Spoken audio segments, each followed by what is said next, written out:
distinta, hay una tradición familiar de trabajo. No todo el trabajo infantil en el trabajo agrario o el trabajo informal en el trabajo agrario es trabajo esclavo. Parte del trabajo infantil en el trabajo agrario son familias que tienen su quinta de tomates, familias que tienen sus hectáreas de trabajo y entonces los niños salen a ver cómo está el ganado, sus familias que tienen vid y salen a ver, es decir que hay una relación en la que no todo trabajo infantil en el campo es trabajo en condiciones de servidumbre. También hay tradiciones familiares y también hay en algunos casos y en algunos aspectos trabajo contratado, trabajo de niños en determinadas producciones específicas. En el otro lugar donde existe una gran cantidad de trabajo informal es en el servicio doméstico. En el servicio doméstico existe una gran cantidad de trabajo informal. Sin embargo, tengo el orgullo de haber planteado cuando fui ministra de Trabajo una ley especial de registración del trabajo doméstico con un sistema muy simple que pasó de un porcentaje de 0,1% de trabajo registrado en el año 2000 del trabajo doméstico a más del 17% que es el trabajo registrado que hay hoy en la Argentina en el trabajo doméstico. Eso es a partir de una legislación muy simple de registración del trabajo doméstico que se realizó en la Argentina. Aquí también existe un componente, digamos, de relación con la inmigración, ¿no es cierto? En el trabajo doméstico, el mayor porcentaje de trabajadoras domésticas con bajo nivel de registración es inmigración del Paraguay. El Paraguay es el país, ahora comienza también una fuerte inmigración peruana que tiene también condiciones similares, pero el Paraguay es uno de los conglomerados más fuertes en el trabajo, en el servicio doméstico. En el servicio doméstico ahora se está votando una ley en el Parlamento para dotar al servicio doméstico de derechos que hasta el día de hoy no existen, de indemnización y de vacaciones. Existen en las relaciones personales, pero dependen de la buena voluntad de las personas. Hay 10 ocupaciones donde se concentra fundamentalmente el trabajo no registrado. Por un lado el transporte. Ustedes ven una cantidad de transporte, digamos, no registrado, no solamente no está registrado en ese caso el trabajador o el chofer, sino tampoco está registrado el transporte. Tenemos combis, camionetas, remises, cuando uno va al interior tiene una gran cantidad de remises, combis, camionetas, bueno, una cantidad de trabajo no registrado en el transporte. En el comercio tenemos dos categorías. Tenemos muchísimo trabajo no registrado, tenemos trabajo no registrado en los ámbitos familiares, almacenes familiares, kioscos, negocios donde hay muchísima gente no registrada. Y en el comercio tenemos una categoría que es lo que se llama, si bien yo les dije que no iba a usar la categoría de negro, pero es interesante plantearlo, que es lo que se llama el trabajo en gris.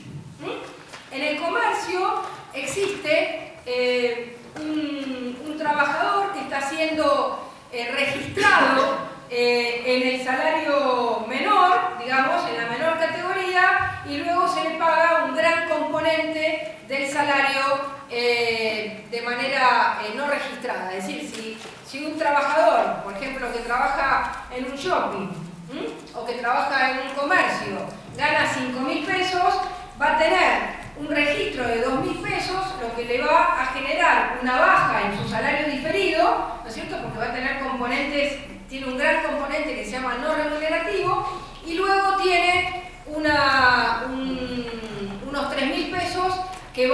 totalmente por fuera del registro. En consecuencia, esa persona está en lo que se llama categoría gris. ¿Ya voy por los 20 minutos? Sí, pero... Muy bien. Tenemos un fuerte trabajo no registrado en la construcción, y esto lleva además un problema muy serio, porque la construcción es la industria y el empleo donde más accidentes de trabajo se concentran en la Argentina. Es decir, esto nos lleva un componente muerte, un componente de gente que está realmente en condiciones de mucha precariedad. El trabajo no registrado en la construcción en general se da muchísimo en empresas tercerizadas y se da mucho en el trabajo barrial.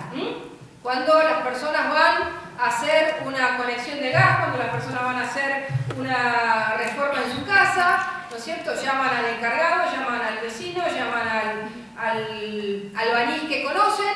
Entonces, no tiene que ver con los grandes edificios en general, sino que tiene que ver con todo el trabajo de construcción que se hace en nuestro país. En la producción industrial, como les contaba, está fuertemente planteado en el textil, y en el trabajo agrario también hay un fuerte componente de trabajo no registrado y de trabajo infantil. ¿Cuál es la brecha salarial de los registrados y no registrados? 63.3%. Es decir, que una persona que está registrada cobra el 63% más de lo que cobra una persona que no está registrada. Quiere decir que la diferencia salarial es abismal. Hay 3.700.000 personas en el sector privado que no están registradas. El 47% en microempresas, el 28% en establecimientos de más de 6 ocupados, un 23% en el servicio doméstico. Hay más mujeres que varones. Hay 47% de varones y 58% de mujeres. Después les voy a dejar todos estos datos para los que les interese.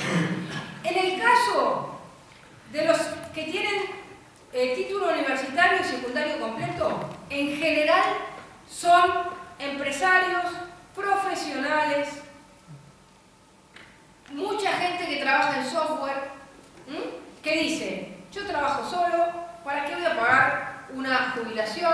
No pago nada, hago mis ahorros y el día de mañana tengo una salida. ¿Qué es lo que me parece a mí? Y con esto termino para que podamos hablar entre todos. ¿Qué es lo que me parece a mí que hay que hacer? A mí me parece que lo que hay que hacer es cambiar el paradigma. Fíjense ustedes lo que pasó en los últimos años en la Argentina. En los últimos años en la Argentina, del año 2004 al 2006, hubo un periodo en el que se abrió la posibilidad de que las personas mayores de 60 años siendo mujeres y los hombres mayores de 65 años que no habían aportado pudieron jubilarse. Y hoy cobran una jubilación. En el 2006 lo cerraron porque pensaron que podían hacerlo de manera permanente y se dieron cuenta que el flujo de crecimiento era tan exponencial que cerraron en el 2006 la posibilidad. Ahora, ¿qué abrió esta jubilación sin aportes? Abre un debate muy importante que, si bien no se quiere dar, abre un debate muy importante. ¿Por qué vamos a tener componentes de contribución patronal? ¿Por qué la gente va a aportar a la jubilación, va a aportar a la salud, si luego, cuando llega a los 60 años, hay otra persona que no aportó, que tiene las mismas condiciones para jubilarse? Entonces, ¿qué es lo que se está discutiendo atrás de esto? ¿Cuál es el concepto? ¿De dónde sale la lógica de la contribución? ¿De dónde sale la lógica de lo remunerativo? Y la lógica de lo remunerativo sale del momento en el que las personas trabajaban toda su vida en el mismo empleo. De la sociedad fordista, de la sociedad en la que las personas empezaban siendo ferroviarios, morían siendo ferroviarios, sus hijos eran ferroviarios y sus nietos soñaban con ser ferroviarios. O trabajaban en una fábrica toda su vida. Ahora la rotación del trabajo en la vida de un joven de 20 años es de 6 veces. Y los cambios tecnológicos que va a tener ese joven en la vida son infinitos, todavía no sabemos. Y además, la mudanza de país que puede tener esa persona es enorme y cada vez más. En consecuencia, el concepto del carácter remunerativo, del carácter de la contribución, es un concepto ligado a una persona, un trabajo para toda la vida. Chile trabajó sobre esto y anuló los impuestos al trabajo. Porque el impuesto al trabajo es una relación entre un empleado y un empleador. Si luego, cuando yo termino el impuesto al trabajo, yo igual voy a tener una jubilación o igual voy a tener salud si no tengo mi obra social, porque también aporto, muchos aportan a su salud privada y otros aportan a la salud, todos aportamos a la salud pública. ¿Qué estamos haciendo? Estamos triplicando o duplicando determinados servicios. Es decir, a mí me parece que la discusión del futuro es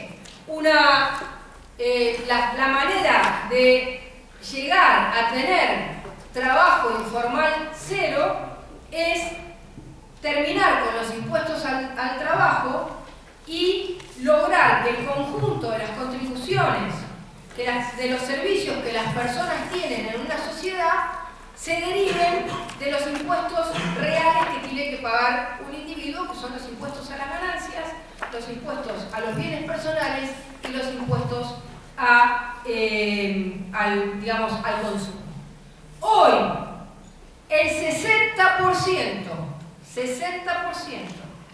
de los cargos mensuales de nuestras jubilaciones del ANSES se pagan vía tesoro.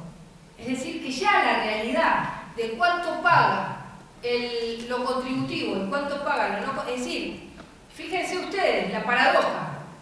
Aquella persona que consume y está desocupada está pagando la obra social o la jubilación a aquella persona que no, que no está desocupada.